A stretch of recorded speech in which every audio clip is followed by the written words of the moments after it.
For we are opposed around the world by a monolithic and ruthless conspiracy that relies primarily on covert means for expanding its sphere of influence, on guerrillas by night instead of armies by day.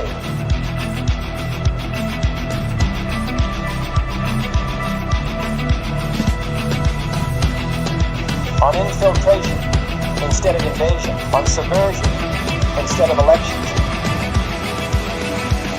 If I were the devil, I'd take from those who have and give to those who want it until I had killed the incentive of the ambitious. Violence and vandalism is being led by Antifa and other radical left-wing groups who are terrorizing the innocent, destroying jobs, hurting businesses, and burning down buildings.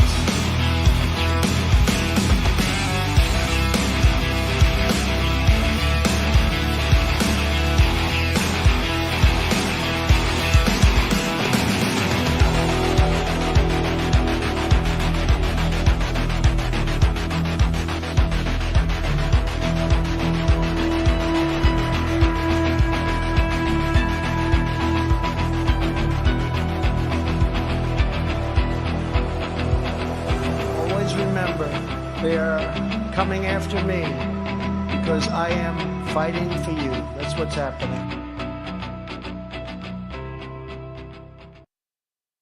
Greetings, fellow thought criminals, and thank you for joining the insurrection. I'm Michael Lauber, and today I'm joined by Steve Hook, host of The Right Hook, which you can catch every Friday at 4 p.m. Eastern right here on X America News. How you doing this morning, Steve?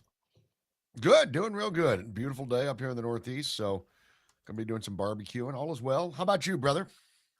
Oh, just another day in paradise. But before we get into our main stories, and sorry, I've got to adjust some things here real quick. Got a few quick things we want to get to here real quick. I'm sure most of you have already seen, but breaking: Rudy Giuliani is hospitalized in critical but stable condition. We're told it's some sort of a pulmonary issue. I have not seen any updates on this. I know initially it was being reported he was in critical condition. It was looking pretty bad. But apparently since then he has stabilized. But he's not the only one over the weekend that had some major medical issues. Also, both Joe and Jim Hoff are currently hospitalized. Joe Hoff's been hospitalized in Florida after suffering a stroke, while his twin brother Jim Hoff, founder of the Gateway Pundit, awaits heart surgery in another state. So Joe was actually booking a flight, I guess, to go out and visit his brother post-surgery, started having severe headaches, went to go sit down or lay down for a little bit and immediately knew it was something far worse. His wife wasn't home at the time, started driving himself to the hospital. His right leg went numb or was it right or left leg? Sorry, I'll have to look. One of his legs went numb on the way to the hospital, but he was able to check himself in. Initially, they actually put him under his brother by accident, apparently. But he is in a good spirit, seems to be doing okay. I did text him this morning, let him know we're praying for him. And actually, my dad is also in the hospital over the weekend with a kidney issue. He is okay. He had a kidney stone and infection. So he's okay. Already had treatment Saturday. But man, it's just a crazy weekend for medical incidents. Yeah, and by the way, I mean, we both know the Hoff boys. I mean, I worked with Joe for a while. I've interviewed Jim over the years, and also, for that matter, Rudy. And then also another big New York sports announcer, John Sterling, died. And John was well, I knew John when he was back doing a broadcast for the Atlanta Braves when I lived in Atlanta. And then he left there, and in '89 he went to New York, and he passed away, sadly. But he was a legendary broadcaster in New York. Yeah, it's been a pretty tough week on the media folks, huh? Oh yeah. And it's, again, it's just crazy how these things seem to happen all at once. And I'm reading the updated information from Gateway Pundit right now. It sounds like Joe Hoff, his arm is still paralyzed. His brother is still awaiting the previously scheduled heart surgery. But man, yeah, keep them all in your prayers. And these are a lot of the warriors out on the front lines. I think Gateway Pundit is one of my favorite sources to use. You get a lot of news there way before you'll get it anywhere else, right wing media or otherwise. And these guys are going through a lot of legal battles too with Dominion and others, just trying to take them down because of the reporting there. These are people that we really need in our fight. That's a fact. So yeah, keep them in your prayers, keep them all in your prayers. And again, hopefully they both pull through, and hopefully Rudy is doing better as well. Because again, we got to keep the people in our corner that are willing to go out and stick it to the media and push back. That's who we really need more of, not less. But I'm sure you guys saw the title and saw the news over the weekend regarding Spirit Airlines. Because man, when the Democrats win, the country really loses. Spirit Airlines abruptly ends operations, strands passengers. All flights have been canceled. And actually, Tadora Brown, she's been on this program a couple times. She was a candidate that we interviewed, and there'll actually be some updates and news with her shortly. She actually just happened to be on the last Spirit Airlines last flight. They didn't even know if they were going to be able to leave the airport, but she was on their last flight out before they shut the airline down. But the Democrats are the ones that set this in motion. Go ahead and pull our next headline here. 2023 video. Buttigieg brags about helping kill Spirit Airlines. JetBlue merger would have saved them from bankruptcy. And I know part of the talking point from the mainstream media today has been, oh, well, that's only 4% of U.S. domestic flights. Yeah, but they were the value option. They're one of the last inexpensive airlines that was left. And I've flown on Spirit a few times with companies I used to work for that were primarily use Delta and other carriers, but when they could, they would use Spirit. And honestly, the service was always good. It wasn't like some of these other budget airlines I flew on in the past, like AirTran and some of the others that were a little more questionable. The service was always good, and I never had any issues. Too. They had a new fleet of planes. Their planes were some of the newest planes flying. I was due to fly out of Spirit only because it was an absolute last minute booking. As a few weeks ago, maybe almost a month ago now, and a big band of storms was coming up the East Coast at that point with tornadoes. You might have gotten some of that in Ohio for all I remember, but probably. So our flight was canceled at the last minute, but I'm like, well, good God, that would have been my one opportunity to have flown Spirit. I never flew them otherwise, but I did fly some of those other low rent ones you're talking about. And I must tell you, it's like being on a lawn chair at 35,000 feet, man. It doesn't quite feel right. Yeah, I've had some interesting experiences with AirTran for a while as a corporate trainer. When I worked for one of the staffing companies, got flown all over the country. Like I'd be in anywhere from 2 to 4 cities a week. So I was flying like constantly. And is that company still around? AirTran? Are they even still around? I don't think so. I think they went under years ago because same thing. Too. Yeah, they were having a number of different problems. I actually had a friend that I worked with at a different company that he had I can't remember, a relative or friend that was worked for AirTran when they were still like based out of Orlando, I think, because I know they moved their headquarters a few times or moved their Anchor airport a few times. But yeah, he was telling us we all went out to dinner one time and was telling us just like how basically it was a disaster than their corporate headquarters. Like everybody knew the end was coming, that things were not aligned up where they should be. But yeah, I had some questionable experiences there, not to mention flight cancellations and other things last minute. AirTran, it was AirTran. I got stuck in an airport for 23 hours one time in Atlanta. Because they kept telling us that it would be another hour or it'd be another 2 hours or another hour till the plane was ready to go. And they did that for 23 hours straight. I was ready to strangle somebody, and it's just a horrible story. In Atlanta too. I mean, that is a massive airport. I don't know where you normally fly out of it. You're in your neck of the woods, but here I usually use either Philly or I'll use Newark. Sometimes if push comes to shove, I'll go to Kennedy, but I try to avoid that. That's a hell of a drive just to get there. But Atlanta is bigger than all of those airports. It is massive. So if you're going to be stranded, I guess there's probably more food options there. Yeah, that was like the one positive is there were food options, but you felt like a zombie by the time we finally got on the plane. Because I think I'd been up for 24 hours before that because they had when I flew out originally out of Dayton, I think we had a 10-hour delay there Then I finally got down to Atlanta, and it was another 23 hours, and I eventually got to Tampa after that. But anyway, So to Spirit bring us goes back by on. the wayside because of Buttigieg and Elizabeth Warren. Yes, and Warren's out there running her mouth over the weekend. I'm sure all you guys saw those clips. Basically forgetting she's one of the ones that killed Spirit Airlines, but trying to, you know, Trump. exactly, and that's what they do. The same thing the media is doing, and now they're trying to downplay the loss because they've been once again caught being dishonest with the American people, forgetting the Democrats are the one that killed this merger that could have saved Spirit Airlines. And again, the real consequences here are now you're not going to have Spirit Airlines helping to pull ticket prices down. So you're going to see, and it isn't just going to be the cost of jet fuel and other things right now. Now there's not this competition at the lower end, because again, like Priceline, a lot of these companies where you can force the airlines to compete against each other essentially on pricing. Now you're not going to have this downward force. And I've been looking at flights to somewhere I'm going to be potentially headed out of state, not this week, next week, possibly. And prices are way up from where they were, even to cities that were normally pretty inexpensive to fly to from here.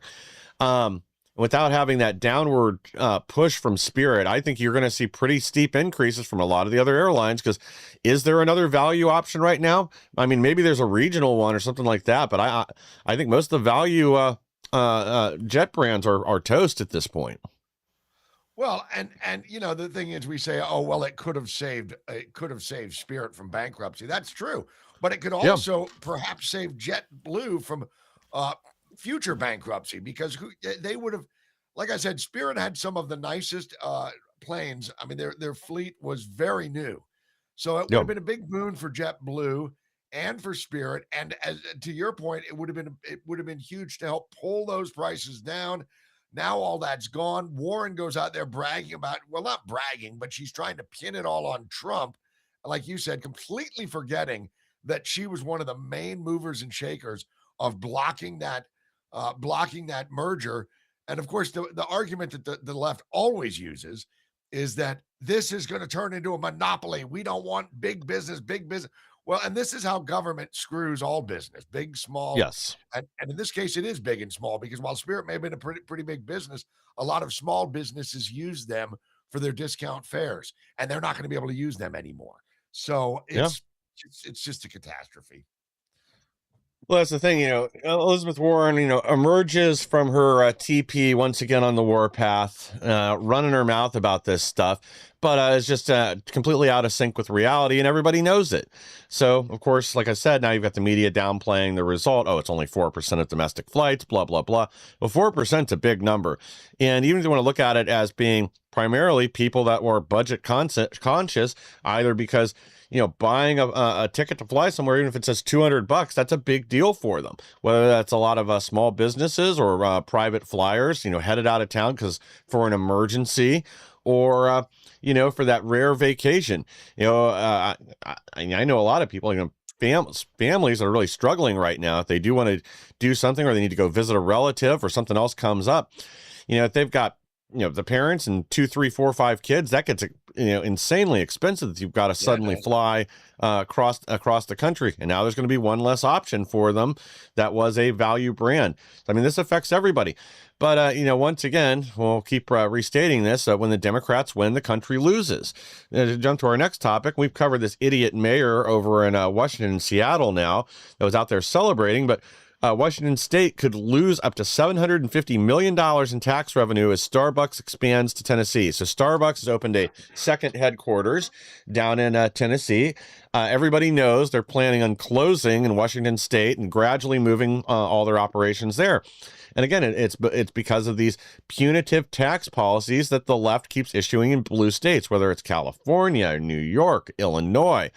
We've talked about these, how it's just driving business out of the state. And it's not just corporate taxes, it's property taxes that are insane, or these wealth taxes that are literally meant to punish success.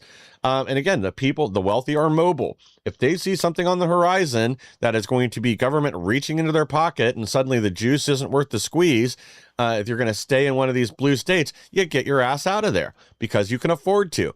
And then that means all your little social programs, the rest of your little socialist communist gook that you're trying to push on the state, there's nowhere to fund it. I mean, this is the problem Mandami's running into in New York right now, is there's not enough fairy dust to fund all his pet projects and all the promises he made on the campaign trail. And you're seeing the same thing there in Washington state. I mean, this mayor over there is literally laughing about saying, oh, it's good that the millionaires and billionaires are all fleeing their state. Ha, ha, ha. Well, you're not going to be funding any of this garbage you promised. And that, I mean, ultimately it's a good thing, but your state's going to be bankrupt. And you guys are laughing about it, assuming the federal government will be giving you a bailout. Unfortunately, we have too many weak-willed Republicans that with some of these states, it probably is going to happen. But they've got to start living in reality and punishing the millionaires and the billionaires that live in your state. The businesses, like Boeing, they're on their way out the door from Washington. They've reincorporated North or South Carolina. I can't remember now. Starbucks, again, staple, they're out of there. They've lost numerous other businesses. Illinois, we've talked about, how every large corporation there is fleeing the state. Colorado, they're scaring people off. Man, I need to get, what's his name on again? Sharona had him on a couple weeks ago. I'm sorry, I'm blanking on his name. He's one of these gun tubers that does the Big Timber Lodge. But he had a list, hundreds of businesses that are fleeing the state of Colorado there, and there is no way to make up that kind of deficit shortfall. Well, this goes to show you, especially you're talking about this young, totally inexperienced in life mayor of Seattle. This chick is the one that said she thinks that the millionaires and billionaires fleeing is probably overblown. But hey, for those who do, well, bye. Okay, well, bye. You just lost Starbucks, for God's sakes. Starbucks that's like taking the New York Yankees and moving them to Pensacola, Florida. I mean, it's synonymous with Seattle. And Starbucks, oh, how the worm has turned with that company. Years ago, they were one of the first major corporations that kind of jumped on this woke bandwagon, and they've been tacking back ever since because they realized, for one, it's hurting their bottom line.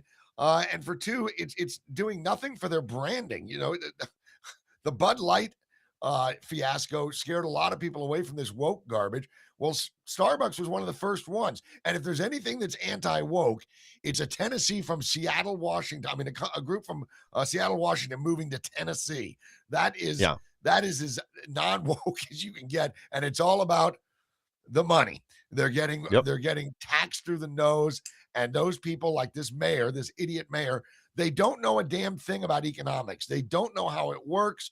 They just know that some people have more than others, and therefore they're going to opt to try and take from others to give to those who do not have. And those people, as you said, they're mobile, and they said, you know what? Screw you. We're out of here. That's why so many of these blue states are trying to pass these exit taxes, where if you leave, they actually take some of your money for the privilege of leaving their state. It's pretty bad.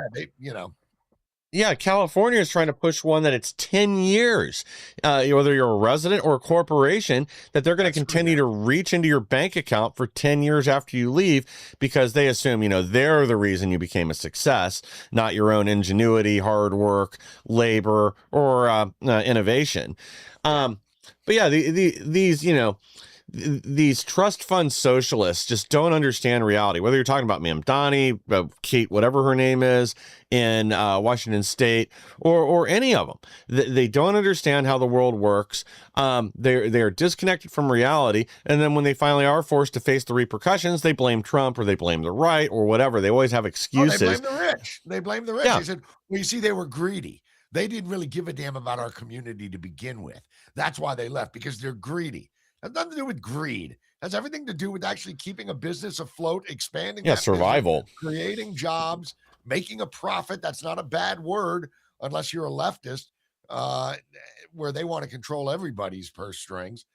It couldn't happen to a better group of people. All the Exactly. jobs that have just flown out of Seattle because of this, and this is only one, as you mentioned. Your buddy's got a whole list, and there's bucket loads of them. It's happening in New Jersey too. People are leaving. Most of them are heading to South Carolina, North Carolina, Florida, Tennessee, but they're sure as hell not sticking around here. Uh, Yeah. So it's and by the way, I'll be one of them before long. Yeah. Well, that's the thing. Yeah, businesses leave, and the people do too. Look at everybody that's fled to Texas over the last few years. I mean, trillions of dollars worth of business, tens of thousands, if not hundreds of thousands of jobs that have fled from California, Colorado, and other blue states to go to safe havens where they won't be abused by the government. Well, I guess not abused as much, but it's still, Yeah. things are way out of control. We do need to dial things back at every level right now and get back to a system that actually works for the people. But that's a whole nother discussion. It's just completely out of control in these blue states. And speaking of out of control, this is now the Democrats' new push. Dems would, well, not new push, recycled push. Dems would shut down government again, leave workers without pay. They're now saying, once again, this is on the table, like holding the country hostage. It doesn't matter. It doesn't matter, that we lost thousands of TSA agents, over 1,000 that had to quit during these last couple months, that, DHS and other people that had to suffer, not get paid for over 2 months. Well, the Democrats kept things shut down. They got nothing out of it. They don't care. These people are political terrorists. We've got to start treating them like that. Because once again, when the Democrat Party wins, the country loses. The people lose. This is a very consistent pattern. I don't know how people can continue to support them or support their policy, especially when half of it's just throwing a temper tantrum or doing insane things to prop up their globalist buddies around the world, where once again, ignoring the needs and harm that's coming to people, actual Americans. But they don't care. Again, shutting down the government, that means getting something they want, or just stopping the evil orange Hitler. They're willing to do that. Doesn't matter how many hostages they have to take or how many people have to die. They will. This is now their stated policy. Well, they are, and have been, but really are ramping it up. They are emotional toddlers, financial toddlers, and political animals. And the thing is, and we've talked about it so many times over the course of the last year or two, Michael. Anything Trump is for, they're going to be against. It doesn't matter. You used to joke about, if Trump said oxygen is good, they'd stop breathing. Well, there's some truth to that. Now, what they're doing right here is threatening to shut the government down. Now, the big question that I have is, where's John Thune going to fall on this? Is he ever going to blow up the filibuster and make government work for people? Because obviously what they're doing here is a script. And the script is, we're going to shut the government down, just like we're going to block mergers. And when the shit hits the fan, we're going to turn around and blame Trump. And people like John Thune go along with this garbage at their own peril. He's not sweating anything. He's not up for re-election. But if the Democrats do, in fact, shut the government down again, this would be his ripe opportunity to step up and say, okay, that's it. We're not playing this game anymore. Will he do it? Highly doubtful. Highly doubtful. I guess it just depends on how painful it becomes. And as you mentioned, the Democrats are more than willing to subject people to a lot of pain. They don't give a damn about the TSA agents. They didn't care about them. This wasn't about keeping anybody safe. It wasn't about any of that. It was about wielding political power. And it's pathetic, but it's who they are. Well, exactly. Yeah, to them, there is no truth but power. They will do anything to accumulate more of it. They will lie, talk out both sides of their mouths, have no standards whatsoever. It is who they are, and we need to accept that reality and start treating them accordingly. But people like John Thune, these undocumented Democrats, they don't care. We're going to get more to Thune here in just a little bit with several other efforts from a couple of these stories broke Friday right after the program then, so we can get a chance to cover them. But, once again, stabbing the American people and conservatives in the back. But I want to throw in a different headline here first, because we found out another thing over the weekend. Biden administration snuck $90 million to Planned Parenthood by using ghoulish code word, the GOP senator. So basically, they were hiding it in documents. They were calling it Benghazi, believe it or not. I don't know why they would pick that. But in these all email discussions where, once again, they used, let's just call them less than forward means to funnel $90 million to their friends at Planned Parenthood to try to prop them up, because again, they knew that changes in the law and changes in leadership as after Trump won the election were going to negatively impact their ability to sell baby parts around the world. So, and since that is now their main business, is actually, both aborting babies, primarily black children, since, that's kind of what they're founded on. And then selling these body parts around the world. And hey, look, they make huge donations to the Democrats. So why wouldn't they want to support them with $90 million? Well, it is just so Democrat, isn't it? Of course, that's what they're doing. And of course that, and I mean, I'm glad that the whistle's being blown on this. The problem that the Republicans have, and they've always had it, and they're always going to have it as long as the media is run by the left, is that the story is going to be it's like the old adage, if a tree falls in the woods and nobody's around to hear it, did it make a noise? Well, if there's a scandal and it's huge like this, and nobody reports it, is it really a scandal? Well, you're damn right it's a scandal. And I'll tell you why they used the word Benghazi, probably because they knew that they got away with it in Benghazi. So we'll just go back to the old playbook. Nobody even looks at Benghazi. That's dead in the water. And just like our ambassador is dead and in the water there. And they're just so, I mean, I can't come up with a better word than evil for a lot of their machinations and stuff. It's just evil stuff. It is abject evil at this point.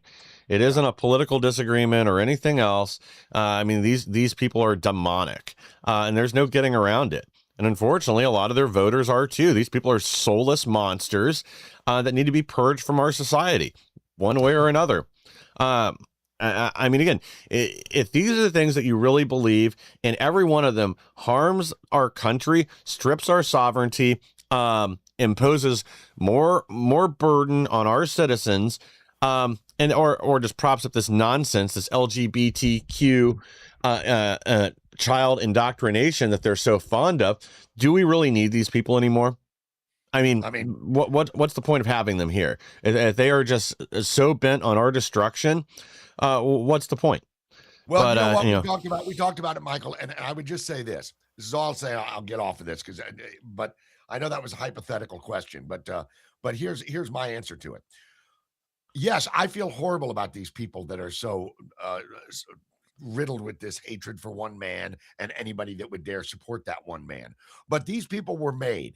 Okay, they were made by the media. They were made by social media. They were made by their professors at college. They were made by their circle of friends that have also been affected by all those other factors. So this is how you don't just all of a sudden wake up one day and decide to hate your country. You've got to be marinating in that crap for a while. And they marinated them. That's why the left controls the media. That's why the left had largely controlled social media up until Elon Musk's purchase of Twitter, which kind of really pissed them all off. And of course, the left owns all the Ivy League schools and most of the major colleges and universities across the country are run by, if not straight up Marxist, at least soft Marxist. And they indoctrinate these kids, and now we've got a whole slew of them. That's why the Democrat Party plays to them, because they know what they've been steeped in. I'm kind of getting to the point where I don't really care what the excuse is of what made these people, that we have to remove the levers of power from their hands permanently by whatever means necessary, so they can't continue to destroy our country and the world. I mean, because it isn't just us. Look at what these globalists are doing over in Europe right now. I mean, that continent is essentially lost. I don't know if they can pull through even with the countries that are trying to right now. And we're going to get to more of that here in just a little bit as well. But even the banking queen, Barney Frank, was out there warning about the Democrats over the weekend from his bed in hospice, from hospice care. Democrat former rep Barney Frank warns his party is drifting too far to the left. And again, it's he's sounding the alarms on a lot of these things that should be obvious, that they are essentially bent on America's destruction. They are disconnected from reality. It is a fringe element of their base that is essentially leading them around by their, I was going to say nuts, but not that they have any. But just leading them around, and controlling the agenda. That's part of why they're losing voters in a lot of states. But I mean, the problem we're facing, though, is the right's not doing much better. They're not trying to actually destroy the country. They're just refusing to do anything with the power they have. But yeah, when you got even Barney Frank, the banking queen, out there warning the Democrats, you've got to really start paying attention, like what is going on within their party. Well, the question is the Democratic Party pulling their party further to the left, or is the Democratic Party's base pulling the party further to the left? I don't much give a damn which direction it goes in. I just know that it's always going in the direction of further more and more left. I think we've talked about that before. I think it's because Trump broke them. So they have to go exact opposite of what Trump is doing. Trump may not be the most conservative president we've ever had, maybe not even in our lifetime. I'd say Reagan probably was a bit more straight up conservative. But nobody is more hated than Trump. And if the exact opposite of Trump is being hard left, that's where they're going to. Barney Frank realizes this. John Fetterman realizes this. You know who doesn't realize this is the old Cajun Dem, James Carville. He's like, we're going to screw them all. I mean, and that's exactly what Barney Frank is saying. You better watch your mouth, because while these college-age kids and the young generation may despise Trump, they're not, as they grow up, guess what? Shockingly, some of them become more conservative than they were before. And I think Barney Frank realizes that and say, you better start tacking back to the middle. I just don't know that the DNC has the wherewithal to do that or the desire to do that, frankly. Yeah, I don't think they have the. They know if they run out on the base goes after them too. That they don't support these things. That these wackaloons will go after them. Monster at this point, pretty much. And as far as the Raging Cajun goes, I think right after Trump beat them in 2024, he was out there saying some pretty common sense things, basically saying the Democrats need to look at what they're supporting. They need to look at this far left element from their base, stop getting drug around by them and all their desires, get back to middle America. Then he disappeared for about a month. I think somebody gave him the talk, and now he's back there trying to save his own neck before one of them, mysteriously commits suicide or something. Before he imposters himself. Yeah, exactly. Shoots himself in the head twice and then locks the gun in a briefcase in the middle of a park because, you can't have kids finding that gun and maybe harming themselves, as one does. But I mean, he knows it. They know it. They all know it. They know what's going on. I don't know what the Democrats think their play is, especially after this redistricting thing, which is their other big rage right now. But it doesn't appear to be working. That now the racist Republicans are getting rid of these race-based congressional districts. Well, again, if we can get a few more Republican governors, either troll them into it like we did in Alabama, or but get more states. Tennessee's talking about doing it. Florida has already done it. Louisiana's going to have to. But the entire South and other states, they need to get involved with this redistricting, get rid of all these racist, race-based Democrat congressional districts. Make no mistake about it, the Democrats would not care about this at all if they didn't know that they were benefiting from it. And once again, this is because of their policies. This is the Jim Crow South. These are Democrats that were continuing to oppress blacks in the 60s. This was a workaround to prevent them from doing that and diminishing their power, preventing blacks from being able to vote. But now, once again, they've weaponized it against the American people. So time for these to go all over the country. And remember, if your state AG is a wuss, you can file the lawsuit yourself if you live in that district. And there are several entities out there looking for people to represent. Yep. So get involved. Here. I agree. And I think that well, I think part of the problem with this is, and we talked about it about probably 3 weeks ago when this whole tit for tat thing really started happening. I'm like, okay, well, we see what's happening in California, what Newsom was threatening to pull there, and it has done successfully. And then it happened in Virginia. And of course, Spanberger ran on the exact opposite of what she's doing, but she kind of did it with a nod and a wink, letting the left know that, trust me, I'm going to ruin the Republicans' day if I became governor of the Commonwealth of Virginia, which she proceeded to do. And at that point, the Supreme Court said, okay, now we will weigh in on this. And not even the U.S. Supreme Court, the Virginia Supreme Court started to weigh in on it, saying, wait a minute, we don't know if this is all of a sudden so legal. But the Republicans went about it a different way. They said, wait a minute, we're getting rid of districts that were created out of racial reasons alone. And you No. can't do that. And the Supreme Court said, yeah, you know what? You're right. You can't do that. That's discrimination. All discrimination is discrimination. So now the Republicans are actually in the driver's seat on this issue. And it's an issue that was started by Democrats. But Yeah. I hate to see this tit for tat crap go down because it's Well, never going to stop until it's, I don't see it as being tit for tat, though, because they've been doing this for decades. Look at the Oh, entire I'm not saying Northeast go on the corridor. Republican side. Don't get me wrong. I agree Yeah. with you. I think the Republicans should absolutely redistrict in any case where they have a legal ability to do so. I'm not trying to say that, but I'm saying that what the Democrats did created this scenario where all of a sudden every governor of any state, blue or red, is going to start looking at it. And unfortunately, what the Democrats did was they woke Republicans up to it. And then they woke the Supreme Court up to say, no, you can't district based on race. Yeah. And boom, who does that affect? It affects the party that relies on keeping people in a box, and that would be Democrats. Yeah.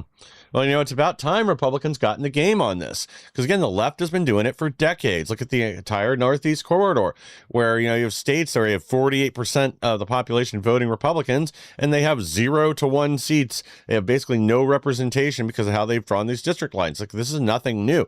Look at the state map for Illinois. Look at, a lot of these look like ink blot tests. Massachusetts, same thing. I think they have no Republican representation and 40-something% of voter base there. So, this is not anything new. They've been doing this for decades. We need to actually make them feel the same pain anywhere we can. We need to solidify. We have to start playing to win. And this is, again, another way to do it. We have to hold the majority for just a few more years. And then because the left loves, aborting their kids, transing their kids, or otherwise killing their kids, and it's just gone completely off the rails as far as the middle is concerned, we don't have to hold power that much longer to where we solidify a majority that they can never claw their way back from because they've killed all their future voters and we've deported all the illegals they brought in to try to vote for them. So we need to actually stick to our guns, actually do the things we voted for people to do. We need to cripple the deep state. They need to be actually prosecuted. And again, we can solidify a majority that'll last 50 plus years, probably longer than that, because they'll probably have totally taken themselves out of the gene pool at that point, and thank God for that. But to get back to these, worthless Republicans over here, Republicans speak out against kill switch mandate for all new cars. The technology is unworkable. Yeah, they want to mandate by 2027 that your car can be killed by law enforcement with the touch of a button, maybe without a warrant, and that your car could also start making decisions on whether or not they think you're good to drive for whatever reason. Did you swerve to miss a pothole? Well, maybe you got a warning the first time. Second time, maybe they just shut your car off, penalize you for 24 hours, think you're an unsafe driver. And of course, Rhino John Thune stabs America in the back yet again, refuses central bank digital currency ban in any legislation, declares no Save America Act. It's not going to pass. He's not going to push it through. He's not going to do anything. And the real question we need to be asking is, can the GOP oust Thune to get the Save America Act passed? Because at this point, we've got to do something. We need the Senate actually fighting, passing legislation that we all want, that we all voted for, and ignoring this or eliminating this fake zombie filibuster that the Democrats are now right now pretending it's some sacred right of the loyal opposition, where their candidates are out on the campaign trail literally saying that, oh yeah, we're going to eliminate it as soon as we gain power, and we're just going to ram through our entire agenda. So, and once again, our media is dishonest and not reporting that, ignoring those facts. Oh yeah, and Thune also, apparently this kill switch thing he thinks is a great idea, so they're going to try to put that back in the legislation. Well, John Thune, man, I tell you what, I had high hopes for Thune because he was saying all the right things when Trump got elected the second time. And I said, okay, maybe he's starting to come around. Did a couple things right out of the gate that looked pretty good. And then he reverted to form. And now he's digging into that form. And it just absolutely sucks. Can they get rid of him? Can they oust him? I don't know. He controls the money. That's part of the problem. And those roots are deep. They go back with McConnell and beyond. And then when you get people like in that photo, Lady Graham with him, there's too many people to gum up the works inside the GOP that say one thing when they're on a Fox News panel show and then do the exact opposite. One thing I will say about Thune, at least he doesn't beat around the bush. He tells you right up front, I'm not going to do it. So there you go. He's got to go. Something's got to give. I don't know. I suspect Trump will probably start bringing pressure on him. I don't know. I mean, what kind of pressure can you do to him? He's not up for re-election. So it's going to take some very brave GOP senators to stand up to Thune and try and organize some kind of, et tu brute moment where they just take him down. But I just don't know how that's going to happen. I don't think it can, especially considering we've got these, other 4 yellow-bellied, pickle-kissing rhinos in the Senate that have been half our problem anyway. The same usual suspects we keep talking about: Tillis, McConnell. Even though I think McConnell's borderline brain dead right now. Lisa Murkowski, Susan Collins, and then you got a few other rhinos that like to pop in here and there and stab us in the back. I don't know how we fix this problem in the Senate. We shouldn't have ever put him in there. There were a lot of us, including myself and others, that were warning about Thune. I mean, this was he was a Mitch McConnell acolyte. Everybody knew what direction he was going to go. That cocaine Mitch, the turtle, was going to determine, if he was going to be given this seat over Rick Scott and whoever else was running. Because I know we had a couple other rhinos Rick Scott and would have been so good in that position. He still would. I'm not really convinced of that either, because he's another one that better than he'd be better than Thune, but he's still a wimp. And he'll still cave to them. He'll still, side with the Democrats. Unfortunately, we don't have enough real fighters up there. And the few that we do have, leadership is not going to, the people that are currently in leadership are not going to let them get anywhere near it. And that's the problem. True. That's why, guys, again, we got to focus on these primaries. We've got to get rid of all these undocumented Democrats pretending to be Republicans and put somebody in these seats that will actually fight. And we'll put the rest of these jackasses on notice, because some of these, weak-willed rhinos, they can be turned around. You can twist their arm with some of them. Make them do the right thing, but you need a real leader to do that. Agreed. And I also agree with your assessment of the situation. Those in power now are not going to let those people that could actually lead a conservative movement. They're not going to let them anywhere near the levers of power, at least not yet. It may come down the line where they're not going to have a choice but right now they're not there yet. I'd love to see and I keep mentioning his name because he'd be so damn good. Mike Lee. I'd love to see him. Yes. I'd love to see. Tell you who's really lighting it up over there in the House is this Brandon Gill guy. I love him. Oh yeah, he's really good. Even Ted Cruz would be good. Yeah. But these guys are never going to get in the inner sanctum and the holy of holies so long as McConnell is still walking this earth and he, make no mistake, brain dead or not, he still wields a lot of power inside the GOP, and John Thune is basically a clone of Mitch McConnell on so many areas. So it's just sad to see, really. Yep. Well, let's shift things over to the globalists in the EU. Globalist leaders fear end of NATO. More U.S. troop reductions from EU. Europe will lose billions in revenue if U.S. military bases are shut down. So Trump is threatening to pull 5,000 troops out of Germany, basically just in response to their lack of any kind of scruples or getting involved with what's going on in Iran right now, being on both sides of opening the Strait of Hormuz and then attacking Trump, attacking the U.S. anytime there's any type of setback or even perceived setback. A lot of these countries appear to be cheering for the Iranian jihadists over the free world, collapsing their government and taking control of the straits and just allowing things to flow. Now, over the weekend, we had another attack on, let's see if I have this up here. We had more attacks on ships from Iran, and U.S. There we go. Sorry. Pentagon hails 2 U.S. merchant ships safely exiting the strait as Iran vows attacks on U.S. Navy entering Hormuz. And, sorry, didn't mean to do that. But, this is all tied together. And I think we should basically withdraw from probably 90% or more of our forces from Europe to keep a few bases open that are in key locations. Ramstein in Germany, maybe a few others, but get rid of all of them, because this is basically another welfare program for EU nations that hate us. So why should our military be there? Why should we be supporting and protecting them? Get rid of every base that we don't need, that doesn't have strategic value to us. And it also will collapse a lot of their economies. So the U.S. troops stationed on those bases, they're spending a lot of money out in these European countries, propping up their economies. You know, I've heard stories too, and these aren't with Europe as much as other places, Japan and South Korea, that a lot of these areas where we have outposts or even some big bases like in Okinawa, if you took away the U.S. military presence, the city would basically collapse economically because they're entirely dependent on the dollars that we spend there. So, you know, if they can't actually be an ally and step up when we need them to, especially when it's in their own self-interest, pull the plug. In NATO, get out of these countries, leave a minimum presence, only what we need to protect America and our interests. Screw the rest of these guys. Well, and you know, in a weird way, this is kind of is exactly why you're seeing the rise of like in Britain, it's what is it? True Reform Blue, and True Blue. restore.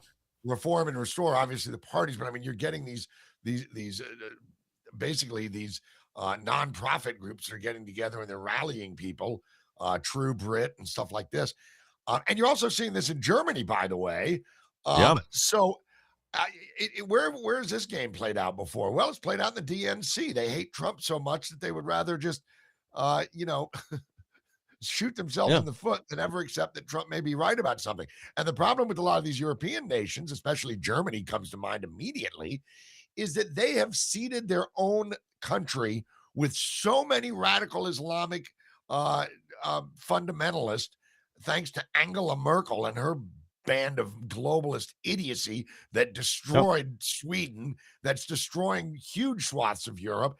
And now they've got all of these people in there that are ready to burn their cities down. So what do? They naturally take a knee-jerk reaction against Trump because Trump is decidedly anti-Islamist. And now Europe is kind of caught in the middle, like, I guess we're just gonna have to dump all over our longest ally since the end of World War II, and just so our local crazies don't burn down Berlin. It's a bed that they made, and now they're being forced to lie in it. As far as Trump is concerned, yeah, pull a few troops, even if it's symbolic. 5,000 troops out of a small town in Germany is going to crush that small town in Germany. There's no doubt about it. So, yeah, I'm with you on that. Yeah, we don't need any more fair weather friends. I'm sick and tired of this, of us pulling the weight that we step up when other countries need us, but the minute we ask them to do something in return, they're nowhere to be found. I mean, the scenario I keep going back to over and over again in my head is, let's say we do have some kind of major natural disaster here, like, you know, California finally falls off into the ocean. Then I think of all the poor fish that would be addicted to fentanyl and all the sexually transmitted diseases we'd have to start worrying about in the fish. But anyway, you know, if we had a major issue like that, like what other countries would actually step up to help us? And, you know, as sad as this is, I think it would be Japan. We'd probably get a little bit of help from the UK, and just because they felt like they had to. But I think most of the rest of our allies would run away. They'd be nowhere to be seen. What's really sad is I could actually see China stepping up before other countries did, even if it was just sort of a goodwill gesture. You know who else would step up? Who's that? Yeah, Israel would. Israel would step up. But I think Germany, most of Germany, I don't know. Yeah, I don't think most of Europe would.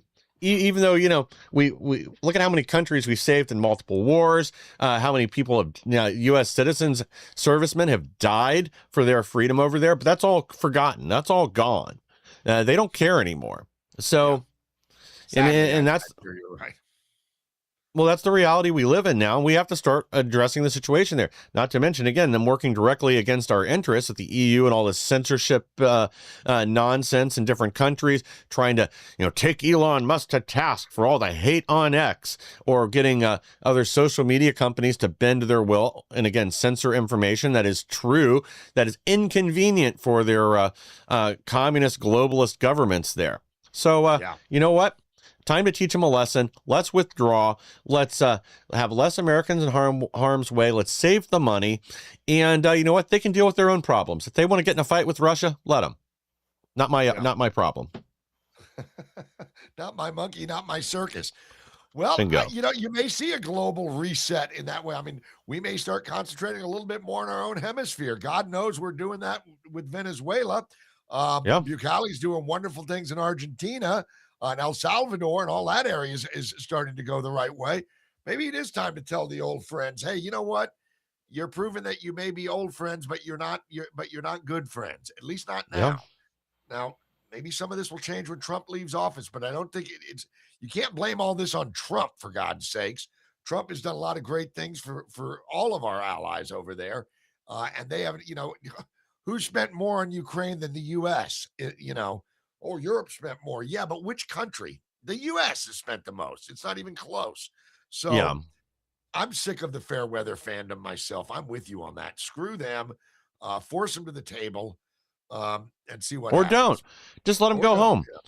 Yeah, I mean, why force them to come back just to stab us in the back again 5 years later when we need something from them? So you know what? Teach them a lesson. Let's put them in the doghouse for at least the next 25 years. They can deal with the consequences. Maybe they'll come back stronger. Maybe they won't. Maybe they'll end up an expansion of the caliphate by the end of this, because that's probably what's going to happen.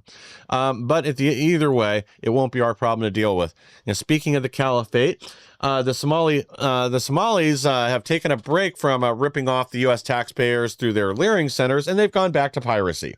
So, sea danger. Somali pirates hijack another oil tanker, this time off the coast of Yemen. Maybe somebody should do something about this. I remember this horrible story that was circulated. I don't even think it was actually true, of some Russian group that was chartering trips for millionaires and billionaires out on these yachts where they could go hunt Somali pirates. Maybe we need more of that. Maybe we do need to go back to privateering and allowing people that want to just take down these kind of threats once and for all. Yeah. Well, and they're also trying to team up with some of the, I was reading today that some of these, not even just Somali pirates, but some of the pirates that are in and around Qatar and stuff like that are trying to team up with the Iranians. Good luck with that. The Iranians. That seems like a great idea. I mean, the Iranian Navy right now is basically just a bunch of gnats buzzing around in speedboats. They don't have any carriers, obviously. They never did. They don't have any destroyers. They don't have any fast frigates. They've got nothing. They've got speedboats with 50 cows strapped to them. And they've got a lot of guys who are absolutely sold on an ideology of total destruction. So maybe it's time to give them some of that, a taste of total destruction. I would love to see the U.S. Navy just say, okay, if you see a boat within 25 nautical miles of any ship trying to go through the Strait of Hormuz, you blow them out of the water. Just let them know. If you get within 25 of this circle area, but I'm sure, it can't be easy, or we'd have already done that. But I would like to see more of those little boats get the drone treatment. That's for damn sure. Yeah, I think, different. It's a different problem right now in the Straits than it is with these Somali pirates, though they are closely related. But yeah, any of these little boats. We are now escorting the U.S. Navy because, again, our European allies are worthless. We are now escorting more ships through the Straits, and there's even a humanitarian operation for some of them that have been stranded out there for a while right now to bring fresh food and water to a lot of these boats that have been stuck waiting in limbo for months now. But yeah, with these Somali pirates, just sink them. This is the way of their people. They can deal with the consequences of that. And we need to cut off any funding to Somalia. I don't know why this hasn't already been done, but anything, period. No aid, no anything, no nothing. cut them off. And again, we need to start sending their little fraudsters back too. Let's just parachute them in. They can, again, deal with the consequences. We don't need to land at your airports. Let's just send all the Somalis home. They can go make Somalia great again, or they can go become pirates on the high seas instead of pirates here in America. And then we'll just sink their boats. Here. I'm with you completely on that. We'll see. It looks like some of these, the Leering Center and others, are starting to get pretty seriously investigated. I'm sure some more arrests are coming in those cases. I certainly hope so. And I'm also sure that the ACLU is probably lining up a whole battery of lawyers for these damn Leering Center type places. But yeah, it's just, because they'll put the Leering Centers over the American people. Well, there's a certain look to people sometimes where you just know something's not right. Pennsylvania Senate hopeful arrested for death threats against Trump and Congressman's daughter. It's like you can look at this guy and just tell. You also need to check his devices for CP. Guarantee you'll find some of that there too. Well, allegedly. But again, the left is just totally out of control because, again, this comes after the last attempt on Trump's life with another one of their, Dem mind-numb robot sponges, this teacher from California who we're not going to repeat his name again. But you would think the left would learn a lesson at some point, but it amps up. It gets worse, not better. I'm pretty sure there was another person also arrested. I was trying to find the story again that I'd seen Friday for same thing, also making threats on President Trump. Now, this one did sound like more of a, typical Democrat wacko bird out there just running their mouth. But still, why is this party filled with so much hate and so much destruction? And I think it is because they know their ideas are failures. They know most of what they're arguing for, the hypocrisy knows no bounds, or they are policies that will just destroy our country. And they know it. Yeah, well, they not only they know it, they revel in it. They're trying to bring capitalism down and everything else that goes with it. And if after all, Michael, we got to remember this is a racist, a Islamophobic, a xenophobic, a white patriarchy run nation, and leftists hate that crap. At least they tell themselves all of that stuff, and they actually believe it. And that's the real problem. And of course, the Democrat Party knows it. Those are the only people that are attracted to their to their messaging right now, so they're leaning into it. Yes. Who gives a damn if it's dangerous for Trump or anybody else? It's all they've got. It's pretty pathetic. But I didn't even hear this story about that fat boy. I don't know what his story was. Who knows? But they really are have just become a party of the mentally ill. And I don't know what we do to fix that. I really do think a lot of these people do need to be stripped of their voting rights or locked in mental institutions or something, because a lot of what they argue for, it isn't just alternative policy, it's outright insanity or just pure hypocrisy. They talk all the time about foreign interference in elections, but then they refuse to pass any kind of voter protection or voter ID or whatever. They whine and cry about problems that they create, and then their solutions will only make things worse. These people are mentally ill. They are deranged. They are unhinged, and we've got to start treating them that way. Because again, otherwise, if we refuse to deal with reality and face the problem we have at hand, it is only going to continue to get worse as they all sit in their little psychotic incubators and marinate in all this filth over and over again, and then come out to attack ICE, try to assassinate people on the right. Again, they dropped the gauntlet with all these assassination attempts when they killed Charlie Kirk. So again, we've got to start treating the enemy for what it is. What's his name? The insurance CEO. They killed him, and Luigi Mangione is held up as a hero. The guy. If you ever thought that just maybe your party has gone a little bit too hardcore, you're celebrating and trying to turn this kid into a poster boy because look at him. Look at his chiseled jaw. He murdered a father of 3. And any way that you find a way to justify that because he worked for then I don't need to hear your justification. If you even attempt to justify it, I know you're, batshit. Yeah, They don't care. I mean, look at this guy that set the wildfires in California that burned down the Palisades and all that. This guy was also worshiping on the altar of Luigi Mangione. He thought he was a hero, a warrior for the people. And again, this shows you how messed up these people are. They don't care. It's any means to power and to their goals, no matter how deranged and insane they are. And we've got to, again, start treating them that way, that these are not people mentally fit to be making decisions to lead anything. I don't know. Maybe we just need to find a square state, box them all in there, put up a fence, and never let any of them leave again. Something's going to have to be done to save this country. I hope we can wake up enough patriots, but I think even if we do, they're going to continue to be a danger to all of us. They will continue to lash out. They will continue to embrace more and more violence because somehow they believe this is justified. They see themselves as the rebels, and nothing can be further from reality. Any words of wisdom you want to leave our audience with here, Steve, before we wrap things up? Well, not really. I just think that it's important to remember, get involved. School boards, get involved in those, get involved in your local stuff. And of course, remember that every Friday I'll be back here at 4 p.m. with another edition of Right Hook. You'll probably almost always, Michael, you join me, as you know. So I look forward to seeing you again, at least on Friday. And who knows, between now and then, we'll have to wait and see. The markets are kind of tanking today. I suspect Scott Bessent's been out saying they're about to have the meeting with China. I suspect that that's going to turn around pretty soon. I'll bet China is, here's my prediction.